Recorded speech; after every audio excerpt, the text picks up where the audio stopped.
welcome back. It's me, Crystal Sky. How are y'all doing today? And today we're going to be continuing Beyond the Isle of the Lost, Wonderland. Last time we read page 61 to page 70. Today we're reading page 71 to 80. Now, as I always say in the beginning of my videos, and sometimes repeat myself in the end of my videos, if you have the book, feel free to follow along or just enjoy the video while you watch me gaming as I read the book. Now let's begin. I'm sorry, Red stammered. I know how important this is to you. Well, it should be important to you too, the queen sighed, before she turned on her heels and stormed out of the great hall, murmuring to herself. Red took a deep breath, heart pounding as she escaped up the back stairs to her room. Chapter 10. A Close Call. When Chester and Red arrived at school the next day, they exchanged a knowing look and nodded at each other. Chester patted his book bag, which seemed quite a bit bulkier than usual. The invitations were on a plain piece of white paper, as not to draw attention, folded in fours and simple in their design. Want to see what real fun looks like? Come to the party to end all unparties. The Royal Woods, Friday night. Keep it quiet. Brought to you by the Wonderland Party Commission. That last part has been Ace's idea. What? He said. We need to sound official. Red and Chester went to work all day slipping the invitations into kids' book bags, setting them on the seats of chairs before class, leaving them inside bathroom stalls. Red tried to unload most of her supply by lunch, knowing she couldn't skip out on a royal training again, would therefore miss the last few classes of the day. She was careful not to let anyone see her. Well, the three had initially considered signing their initials to the invitations. Should we do ARC? RCA? We couldn't do CAR. That would be silly. They decided against it, worried about leaving any identification information if a teacher came across the note. Red was more than fine with this, because although the Wonderland Party Commission would be revealed on Friday, she worried people wouldn't come if they knew she was behind it. A secret party thrown by the daughter of the Queen of Hearts? Even Red knew that sounded like a trap. She watched a few different students carefully as they found their invitations. Their faces remained unchanged. Only one or two raised an eyebrow before stuffing the paper into their pockets. But slowly, almost imperfectly, a certain energy began to hum through the halls of the school. The students' posture seemed more relaxed. Red noticed one boy whispered tenderly to another, invitation in hand. Do you feel it? Chester whispered after lunch. I would passed out most of the invitations, too. I do, Red whispered back, and as she did, she felt her upton rise once more. Then she saw something that made her stomach drop. Wait, what? Look. Coming down the hallway was the Duchess, a sore-faced woman with a quick temper and a terrible sniffing habit. In dwarf frumpy gown, she looked like the Queen's opposite, but just as unpleasant to cross. She was the headmistress of Wonderland High, and as she strutted down the hallway, a single folded invitation lay directly in her path. Maybe she won't notice, Chester murmured hopefully. The Duchess advanced, peering down her nose at the student as though trying to accomplish the impossible goal of detecting any misbehavior at Wonderland High. For a moment, it looked like she could walk past the note, but then the bottom of her shoe hit it and it sent scattering forward. The Duchess stopped, staring at the folded paper. Red and Chester held their breaths. Then she reached down and picked it up. Headmaster Duchess, Red called, surprised herself and marching forward. The Duchess frowned at Red. You will speak when you are spoken to, Princess Red, she snapped. Mouth shut, ears open. Sounds familiar? If you're under the impression that that's the rule, applied to the common Wonderland student body, applied to the daughter of the Queen of Hearts, you are surely mistaken, Red said. Drawing herself up to her full height, out of the corner of her eye, she could see Chester open-mouthed. I have it on good authority that you have not responded to my mother's annual tea ceremony invitation yet. Do you intend to skip the event? The Duchess's haughty expressions slackered. No, I haven't looked at my calendar yet. Anything on your calendar should pale in compression to the tea ceremony, Red said coldly. She cast a meaningful glance at Chester and then at the invitation in the Duchess's hand. Especially this year, when I will be giving the royal decree. Not attending would be a sight to my mother, myself, and the future of Wonderland, not fitting at all for a headmistress of Wonderland High.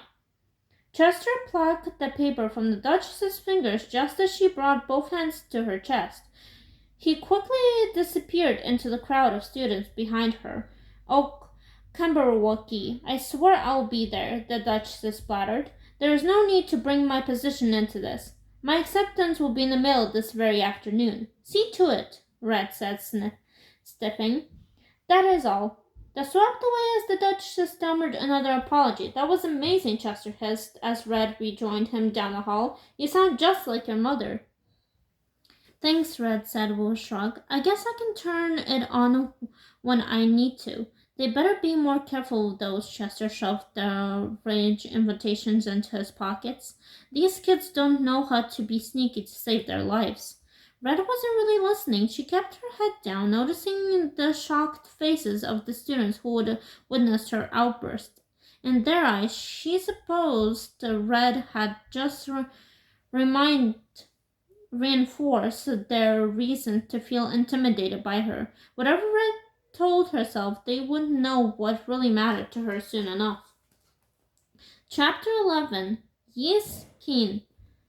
When Red got home to the castle, wriggling to face Dora and Twee again, she found that her mother had joined them in the ballroom. I couldn't take any chances, darling, the Queen said. We really need to make some progress. You're doing worse than I expected. Sorry, Red murmured. Twee and Dora said nothing, but eyed Red suspiciously. Have a seat, the Queen of Hearts patted the back of one of the ornamented little chairs around the tea table. Now, where did my frog boys go? Frog boys! She yelled, stumping toward the hall. Where were you yesterday? Dora asked. Her arms were crossed. Working on a project, Red said as she sat. It's the height of rudeness, you know, Twee said to stand somebody up. I know. I apologize. I didn't believe you're really sorry, Dora said suddenly. Twee and I have worked very hard to get a point in the Queen's court instead of becoming soldier cards or servants, and I don't think you have what it takes to be Queen. I have seen you hang out with that Chester boy, Twee said in a low voice. You know his family comes from a long line of Chesters, don't you? From up near Bramble Bay, around Caterpillar Bush, if I'm not mistaken. You can't trust anything they say, and once they have manipulated you to do their bidding, they vanish. They're known for undermining the Queen, Dora whispered. The rumor is that they're the ones who want to be on the throne. I wouldn't know anything about that, Red cleared her throat and put her napkin in her lap. Correctly this time, but she did wonder, not for the first time, about Bramble Bay, and I didn't like being spied on. If you're planned anything with him, you would better be careful. You seem like just the type he would take advantage of, Twee continued, chucking her tongue in permitting sympathy. Someone close to power, but significantly naive. A pushover, nothing like your mother, Dora agreed. Red felt a hot charm sitting in the pit of her stomach, but before she could say anything, the Queen returned with a line of frog butlers. They were dressed in their finest scarlet coats and tails, wearing bow ties dotted with tiny hearts. The butlers flanked either side of the tea table as the Queen took a seat with the girls. On with our training at last, she said, clearing her throat. Twee, Dora, and the Queen placed their napkins in their laps in perfect unison. Without hesitation, the Queen of Hearts sipped from her teacup and reached for the iter fork. It was then that Red realized her mother didn't know everything Twee and Dora did, and she knew it better. The Queen could be a short-tempered trot, but this disciplined world was the one she would create for Wonderland. It was the Queen of Hearts alone who set the standard for everyone else, and that was exactly why she was able to break it. Red's thoughts were interrupted by the butler at her elbow, who placed a single cold oyster from the boiling hot sea onto her plate. Thank you, Red said shortly, though she didn't feel any gratitude for the simply appetite at all. Dora rolled her eyes and Tweety raised an eyebrow. You don't thank them, and the Queen of Hearts corrected flatly. Red's shoulders shrugged. Sorry. Red and the Queen continued. Do you like oysters? No, Red said, frowning at her mother. She knew Red didn't. Then why didn't you say anything to the frog boys? They're just serving what's on the menu, right? They don't know I hate oysters. They should. The Queen leaned over the table, watching Red intently. It's their jobs to know. You are the one in power. They should know you inside and out.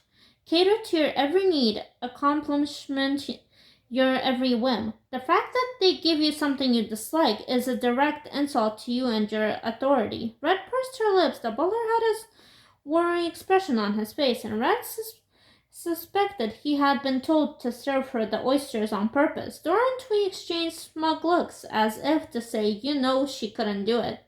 No way. Red bristled for all their support Palatines. The girls were being very rude, and their suspects of Red was putting the secret party in jeopardy. The Queen of Hearts was being irrational with all this ridiculous strain. The quivering vulture's body of the oyster in its shell was making Red feel sick. Take it away, she snapped. My lady, the butler murmured. You heard me. Red's own voice jumped in volume, and... Alright, guys. So that's all for today. That was page 71 to page 80. I know it's kind of leaving you guys at a cliffhanger, but sadly, I cannot read anymore. It's 5 pages per read. So I guess you guys are just going to have to wait till next time. But that was Beyond the Isle of the Lost, Wonderland. I hope you guys enjoyed that read, and I'll see y'all next time.